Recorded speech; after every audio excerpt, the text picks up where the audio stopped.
వాగ్దానం చేస్తేనే ఓటు.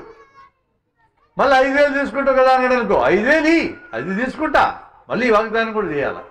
నువ్వు వద్దంటే వాళ్ళు ఇవ్వకుండా ఉండరు కదా, వాళ్ళకి భయం, ఇవ్వకపోతే ఓటు వేయరేమోనని. తీసుకుని ఆ డబ్బులు కూడా మనయే, ఎవడియో కాదయి. ఏదో 100 రూపాయలు తింటా 5 రూపాయలు మనకి ఇస్తున్నాడు, తీసుకుందాం. ఇటు నేను చెప్తే ఎన్నికల కమిషన్ నా మీద కొట్లాడుతుంది. భలే కొట్లాడతారులే, అందరూ తీసుకుంటా ఉంటే నేను చెప్తే ఏమైంది అక్కడ. తీసుకోండి, మీరు ఎవరు కోట్లు వేయాలని నేను చెప్పను, ముందు వాగ్దానం చేయాలి. చేసినా కూడా మన ఉద్యమం ఆగకూడదు, ఆగిందనుకో మర్చిపోతారు. ఇప్పుడు మనం ఎట్లయితే ఐక్యత తయారు చేసి వెలుగొండ కోసం నిలబడతామో, ఇదే ఐక్యత ఎన్నికలైనా కూడా కొనసాగి, నువ్వు గెలిచినావు కదా చేస్తామని వెలుగొండ ఎప్పుడు చేస్తావని అంటూ అడుగుతూ ఉండాలా. చెవిలో జోరీగలాగా అడుగుతాను ఉండాలా, వదలకుండా అడుగుతాను ఉండాలా. ఇప్పటికి దాదాపు 20-30 వెలుగొండ సాధన సమితులు తయారైన ఈ చివరి నుంచి ఆ చివరి దాకా మొత్తాన్ని కలుపుదాం. వెలుగొండ సాధన కోసం అందరినీ కలుపుదాం. అందరినీ కలిపినాక మాట్లాడే వాళ్ళని తయారు చేద్దాం.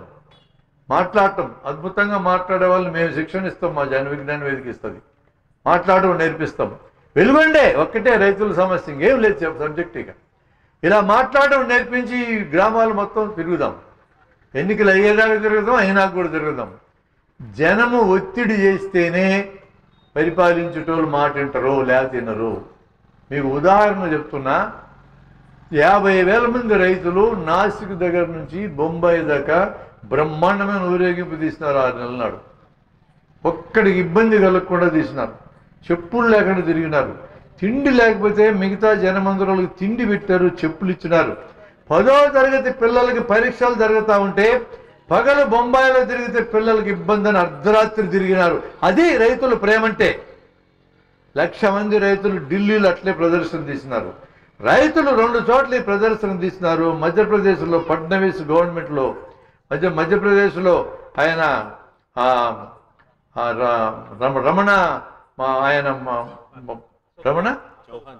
చౌహాన్ గవర్నమెంట్లో 4గురిని చంపేసినారు రైతుల్ని. ఇవన్నీ జరిగినాక రైతులకు కోపం వస్తే ప్రమాదము అని గమనించినాకనే ఇప్పుడు అందరూ రైతుల గురించి మాట్లాడుతున్నారు. 6,000 ఇస్తాం, 8,000 ఇస్తాం, 10,000 ఇస్తాం అంటారు. వాడు అబ్బ సొమ్ము వాడు జేబులోంచి తీసిచ్చినట్టు. అప్పులు మొత్తం రద్దు చేయండి. ఆ కొడుకులకు రద్దు చేసేవిగా మాకు రద్దు చేయండి. గిట్టుబాటు ధర ఇవ్వండి మాకు. నీ మీద ఆధారపడి నిన్ను దేబరించాల్సిన పని మాకేంది? మాకు వ్యవసాయానికి ఎంత ఖర్చు అయిందో 200 ఖర్చు అయితే 100 కలిపి 300 ఇవ్వండి. మిమ్మల్ని అడగతేనాల్సిన అవసరం మాకు లేదు. మేము అందరికి పెట్టేటోళ్ళం. మేము పన్నులు కట్టి మీ అందరికి జీతాలు ఇచ్చేటోళ్ళమి. మేము నీ దగ్గర నుంచి అడుక్కునేది ఏంది? మేము పెట్టిన పెట్టుబడుల మీద మాకు కావాల్సినటువంటి డబ్బు ఇవ్వండి. ఇప్పటికి మాత్రం అప్పులు రద్దు చేయి, ఎల్లప్పుడూ నువ్వు రద్దు చేయక్కర్లేదు, తర్వాత నువ్వు రద్దు చేయక్కర్లేదు. మా గిట్టుబాటు ధరిస్తే మేము బతుకుతాం, మా పిల్లల్ని బతికించుకుంటాం అనేది మనం చెప్పాలి. ఆ విధంగా రైతులు డిమాండ్ చేసినందుకే అక్కడ మోడీ దగ్గర నుంచి అన్ని రాష్ట్ర ప్రభుత్వాలు డబ్బులు ఇస్తాం అంటున్నారు. అంటే జనం తిరగబడితేనే మనం మాట్లాడతారు. ఈ వెలుగొండ ప్రాజెక్టు రావాలన్నా ఒక ముఖ్యమంత్రికి కోరిక కలిగితే రాదు, ఇంకో ముఖ్యమంత్రికి ప్రజల మీద ప్రేమ వస్తే రాదు. ఎప్పుడు వస్తుంది? జనం అడగడం మొదలు పెడితే వస్తుంది. ఒక్కడిద్దరు కాదు, 1000 మంది అడగడం మొదలు పెడితే ఈ ప్రాజెక్ట్ ఇవ్వకపోతే మనకి ఇంక మర్యాద లేదని తేలాలి వాళ్ళకి. మనం ఆ విధంగా చేయొచ్చు. అందుకనే సింగిల్ పాయింట్ ప్రోగ్రాం ప్రజల దగ్గరికి నేర్పించడం అనేది మన పని.